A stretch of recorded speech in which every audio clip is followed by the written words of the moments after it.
morning from the Shires. Nice sunny day. Well, I say sunny, it's actually quite overcast. But anyway, cheery day today. It's VE 80th birthday celebration day. And 80th birthday, 80th anniversary celebration day. And me and Big Dave are off down to London to pound the streets of the East End. So he's going to take us through what's on Whitechapel, Bow, Stepney area, that kind of thing. And we're going to have a little explore, visit some hostelries and give you some commentary as we go round. And we might be joined by some Gen Zers as well, in the form of Big Dave's offspring.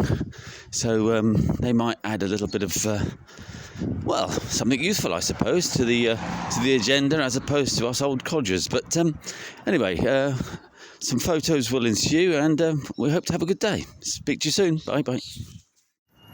Just arrived Whitechapel station, and we're going to head up through the past Tower Hamlets Town Hall, which is quite an attractive building. And we're going to head up past the what is it? Not the Free Hospital. What's the hospital?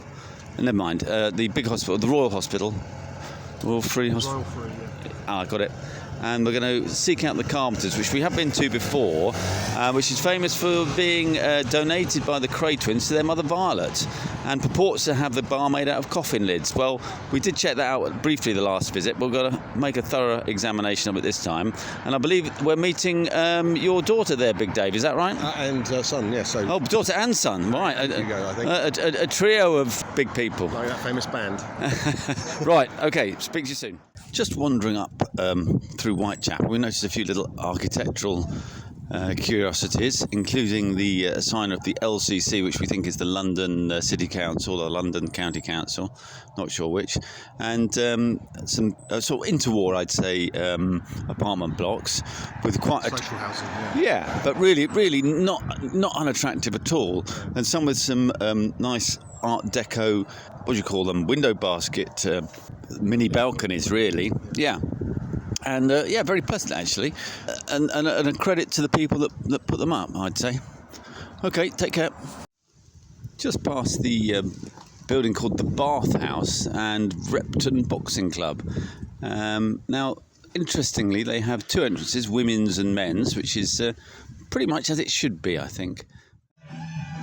I just made it to the Carpenters, first through the door, I'm pleased to say, and I had that frisson of excitement you get when you're the first one in on a pub as it opens on a Sunday. There's some interesting music playing, but it seems like 60s, but we can't quite pinpoint it, can we, Big Dave? The bar is resplendent with etched glass, as we observed last time, and the bar top, there does indeed seem to be one with a curvature on it, which may or may not be from a coffin. And a couple of pictures of the twins as well, which I've recorded for posterity. But yeah, so far so good.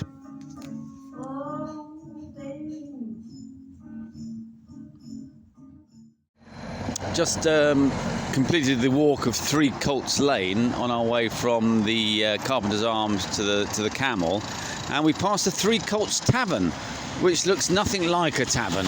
And in fact, I'm going to take a picture of it and you can see for yourself, but it does advertise craft beer and cocktails, so perhaps, and natural wines, as opposed to, yes, I'm not quite sure, perhaps that's unnatural. Yes, or, well, perhaps it's turnip or carrot or something like that, yeah, fruit wine, vegetable wines. Yeah.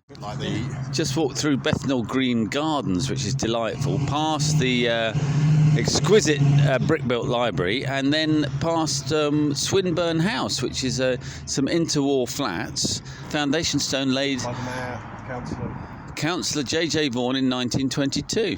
There we are, and a full list of all the civic dignitaries that contributed, including the town architect and so on. Fantastic, really nice. Must come and have a look. Arrived at Camel in Bethnal Green, and we've met up with Big Dave's son and daughter. They eventually joined us on today's tour because his son Hugo was late for some reason. Now, Hugo, would you like to explain to the audience what happened last night and why that made you a little bit late? I was laying down some serious riz on the ladies last night as well. Well, I'm not entirely sure what that means, serious risk. But I think he was trying to chat somebody up and had spent too long doing it that meant he had a very late night. Is that a rough summary? That sounds right. Yeah, that sounds right. And did you did it take you a lot of beer to sort of pluck up the courage to talk to this damsel? 4 pints ish, I'd say. Oh, not excessive then. Yeah, not bad, not bad. Is it fair to say that this is hot on the heels of an athletics trip to Berlin? That is correct. That is correct. Was there much jogging involved when you got there in Berlin? Not a lot of jogging, no. Not a lot. I mean, horizontal jogging. I mean. Oh, I think we know what that means. Yeah. All right. Well, thanks for that contribution. Yeah. Well, thank you for that contribution. And more later from the Gen Zers. I'm just going to have to chip in another little report here because I'm learning a lot about the Gen Z life here. Apparently there's such a thing as an unspoken roster of relationships. And according to Hugo, you can have as many as you like as long as they don't really interfere with each other and nobody knows about it. Or you don't mention it. Or you don't mention it, which I used to think was called infidelity, but apparently that's no longer a thing. No. Oh well. You've never said. Hello. Just arrived at the Palm Tree, Globetown. Now this is quite a fascinating pub, just on the edge of the Regent's Canal, and the last vestige of the buildings in the era, which were many of which were destroyed courtesy of Air Vice Marshal Goering and his sidekick Adolf. But it is a fantastic place. Very authentic to the interwar period, I'd say, and been used as a film set also, and featured in the Amy Winehouse biopic Back to Black, amongst other things. And we're currently sitting here listening to sort of wartime music because it is actually VE Day or VE celebration for 80th anniversary. And what can I say? It's absolutely fantastic. It's a camera grade 2 listed interior because it hasn't changed since that time. And you just have to come and have a look for yourselves. Over the door there is a beautiful Truman Eagle cartouche, I think they call it, which is bang on trend for the era of, like I say, 1935 I think it was rebuilt. Although there has been a pub here, in fact, since the 1840s, not the 1640s. But yeah, come and have a look. It's a fascinating place. We're having a lovely pint here. The boys are having some Carlsberg in traditional Carlsberg glasses, and I'm having a pint of Victory Real Ale. From which brewery, Big Dave, do we know?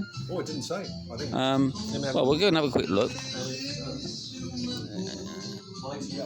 Oh, the Mighty Oak Brewery. I don't know where that is, but anyway, it's a fine pint nonetheless. Good. Near where I used to live. Oh, okay. Very good. All right, take care. Bye-bye.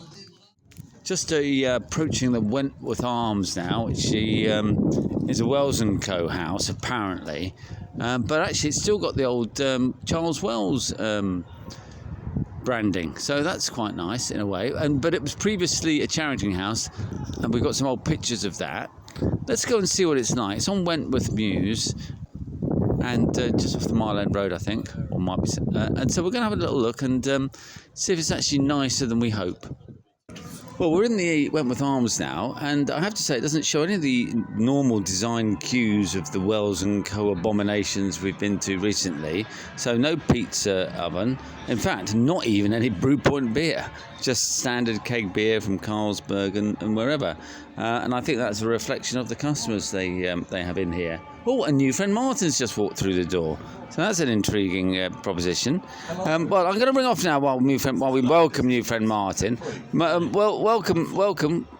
Yeah. Anyway, no, we're all right for a beer, thanks, mate. But I'm going to bring short this because I've got another interview to conduct with Hugo. So Hugo, we were just wandering around the streets of the East End, finding our way to the pub, and we were idly chatting about things, relationships and females and such like. And you came up with a slightly, revelationary announcement that all girls do a bit of lesbian. Now, can you perhaps explain what you meant by that? Okay, maybe not all girls. I'll say that. Maybe not all girls, but like Give us a rough most percentage. girls. Most. I'd say 80% of girls 80%. nowadays have a bit of an experiment with women because now they're all like, oh, I hate men and all that. Right. So they hate. So how does this manifest itself in your lovemaking, for example? It doesn't really. It doesn't really. So when you say have a touch of lesbian, do you perhaps best mean feminism? Or are you the cure? No, it's just they the fact that they hate men, they just try and see if they're a lesbian to see if they can like start going out with women because they hate men so much. And then they come running back. And then they go, actually, nah, not for me. Right. So They're just more likely to experiment. ultimately, they like the big nine at the end of the day. I don't know what that means, but yeah. Oh, well, or the little six in your case. Well, never mind. All right, fair enough. Having a little stroll through Tower Hamlets Cemetery on the way to the Widow's Son, and it's quite an enchanting place. You know, it's half cemetery, half park, somewhat overgrown, but it is peak growing season now, I guess, sort of beginning of May. Unattended, and some of the gravestones are lopsided and broken, and there's trees growing through them. But that kind of adds to the sort of, I don't know, charm of the place, I suppose. Almost like an adventure playground, but somewhat reminiscent of Highgate, but just not maintained like Highgate has been in recent years. So I suppose it's like Highgate was. But yeah, let's proceed, and I'll take a few more pictures, and you can see for yourself. Just arrived the Widow's Son, it's a nice looking pub from the outside, lots of tiles, on quite a busy junction, so there's it's bizarrely shielded from the road by Armco, which is unusual, but when you get inside, it's obviously had a makeover of late. There are some old vestiges of the pub. There's an old bar back mirror which has been put to one side, unfortunately, and then just some new shelving put in place in the current bar. They've painted all the panelling bottle green, I suppose you'd say, and there seems to be outdoor chairs inside. I'm not really sure what that's about. So overall, I'm not entirely pleased with it. There has leather, sort of, what do you call them? Chesterfield style leather settees. Again, is that part of a pub interior? Not in my view, it isn't, no. But too cocktaily. Yes. Big Dave says a bit too cocktaily. But however, his day was brightened a little bit by the fact that they serve Lowenbrau, which is a lager from yesteryear, probably about 30 years since we've last seen it, we reckon. 70s. But yeah, overall, I mean, the pub does have some history, and they have kept the buns, the hot cross buns. Because this was previously known as the Bun House, and the history of that is due to the fact that a widow lived here, and her only son, a sailor, was due to return home on Good Friday in 1824 and asked his mother to bake him some hot cross buns, but sadly he never returned. But the bun was waiting, and each year since, members of the Royal Navy come and present another bun that goes into the collection, although I can probably only see about 20 buns in the net, so some have obviously gone missing.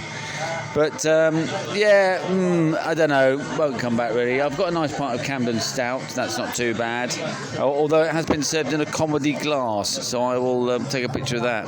It's a bit unnecessary. Okay, take care, bye for now. Just arrived at the Queen's Head in Flamborough Street, so we're now in Stepney, also known as the Queen's Head Limehouse, and it appears that it's currently run by a group of locals who took it over and opened it in 2023 as a free house. Disappointingly, however, this means there isn't any real ale in here, so we did arrive all hoping for the best, but sadly none, and so it's lagers and Guinness, which isn't the greatest. But it is a Grade 2 listed building, opened in 1827, and believed to be the pub which inspired the Queen Vic in EastEnders. And when you walk in, it is quite reminiscent of that, with a quarter turn bar, as I might call it. And it also happens to be the place where the old Queen Mother famously poured a pint as well. So got a lot of background to here. Opposite the square, there's another pub called the Old Ship as well. So we may or may not decide to visit that too before we head off. The pub is positioned as part of the parish of St Dunstan and All Saints, which goes back to the Viking raids in 952 and was inaugurated by the Archbishop Dunstan. But the current buildings are much later than that, and Well, finally made it to the Peacock in Stepney, which is formerly a Watley Cooman Reed pub, built 1861. Been a family-run pub for many years, apparently, and was the last remaining pub on Ayleswood Street following the Blitz. But only just, because it did receive a hit thanks to Air Vice Marshal Goering when it was hit by incendiary bombs and nearly burnt to the ground, although it destroyed the roof, and the roof had then to be rebuilt as a butterfly roof. I'm not entirely sure what a butterfly roof is, but it's what it's got in these days. And the other interesting thing is that it was in close proximity to Thames Magistrates Court and a police station, which was opposite, since closed, unfortunately, or fortunately, if you're on the other side of the legal divide. And it was then therefore known as a coppers local, which, unlike every other pub in Stepney and this part of the East End of London, was the only pub that the Crays were never seen drinking in. So there we are. Unique in the fact that it's devoid of any gangster memorabilia. But no, nice pub, lots of, a gaggle of very drunk women at the bar at the moment. You might... you can perhaps hear them cackling in the background. All in all, not a bad place. Very green on the inside, in honour of the aforementioned Peacock, I imagine. Anyway, catch up soon. Take care. Bye. So back on the Gen Z subjects, and I'm learning a little bit more about the culture of the guys now. And according to our resident Gen Zer, who's apparently quite an aficionado on the rave culture, and I asked him about the drug taking. Now, can you perhaps illuminate our audience by telling us what goes on with the drugs and so on? So yeah, most people at raves are on drugs. Don't have to do drugs at a rave, but you have a lot more fun. And what drugs are they?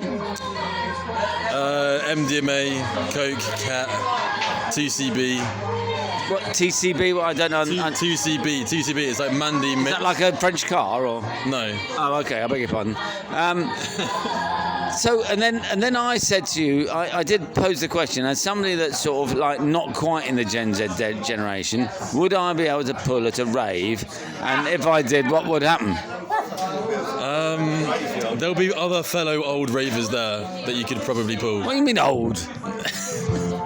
Not young is what I mean. And then we had this. Whoa! But then we had this discussion about sexual intercourse, really, I suppose. And I said, would I have to be on drugs? And what was your advice there? My reply was it would be kind of creepy if they were on drugs and you weren't. So it'd be better to be on their level. Right. So, but would that mean that I would? Yeah, I'm not sure. Does that mean I have to be drugged to pull them, or they have to be drugged to pull me? How does it work? Well, but it's not on drugs, you can't not. That's a hard question. I feel like you could probably pull. Yeah, you could, but it'd be weird. So would the advantage be for the non-drug taker or the drug taker? The non-drug taker, but I see. So being a non-drug taker, taking advantage of somebody who's spanked out would be a bad thing. That'd be very bad. Ah, right. Okay. I just wanted to clarify that. Right. No drugs it is then. Well, Viagra. Well, apart from Viagra. Right, folks. Well, we've just been to the George Tavern on, is it Commercial Road? I think it is, down here. And it's quite an interesting place. It's a magnificent old building and an old pub with lots of history, but now it seems to be a bit more of a alternative gig venue. Anyway, Big Dave, what did you make of it? I mean, because inside it there was some nice reminiscent parts of the old pub bar and the old bar back, and with the tiles and such like. But were there any other obvious observations? Oh yeah, unisex toilets were interesting, particularly as the lady that came out of the toilets turned out to be a man who was a bass player in the band we were watching. Right, okay, so a transsexual then? I'm not sure that's the right word, but anyway, it was a cross-dresser? a man dressed as a woman, for sure. But not a tranny, because apparently that's offensive according to the Gen Zers. Possibly. Yeah. Oh, okay. Yeah. But yeah. Anyway. But he had nice hair. Did have lovely hair. I preferred the other member of the band who actually had some tits. It was slightly South Asian. No. I don't think so. I just think she's slightly stumpy, but had nice. Anyway, that's by the by. Oh no! Why? No! Oh God! Oh, I'm gonna have to cut this off now. We're just getting another little insight into the Gen Z life here, and recreational drugs, I think, is the current topic. Gen Zer, I won't reveal your name, but it's the same guy that we spoke to earlier. Talking about, is it, well, the vernacular is Mandy's, is that MDMA? Is that it? Or, anyway, but talk me through your preferences vis-a-vis pills versus powder. This was something that was discussed. Yeah, pills kill you, and then powder less likely to kill you. Because of what reason? Less volume in the powder? Less. It's just pills just have loads of other shit in it, like rat poison and stuff. And how do you know that the powder doesn't have the rat poison in? Because normally you get it in crystal form and you crush it up into a powder. Oh, I see. And you cut it, I think that's the vernacular, with other stuff? No. I see. And then how do you consume it? With sprinkle it in your drink, or...? You wrap it in a Rizzler paper, and then just like swallow it. So you swallow it with the paper? Yeah. You wrap a bit. It's got a oh, pot, I see. Yeah. So you wrap a bit in, and you roll it up, so it's a little ball in the paper, and then you swallow it. Yeah, apparently.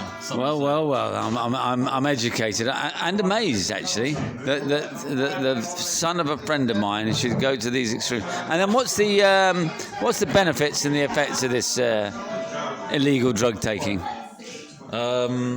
You start to love everyone around you a lot more, and you just have a great time. Does it increase your attractiveness to the opposite sex from their perspective?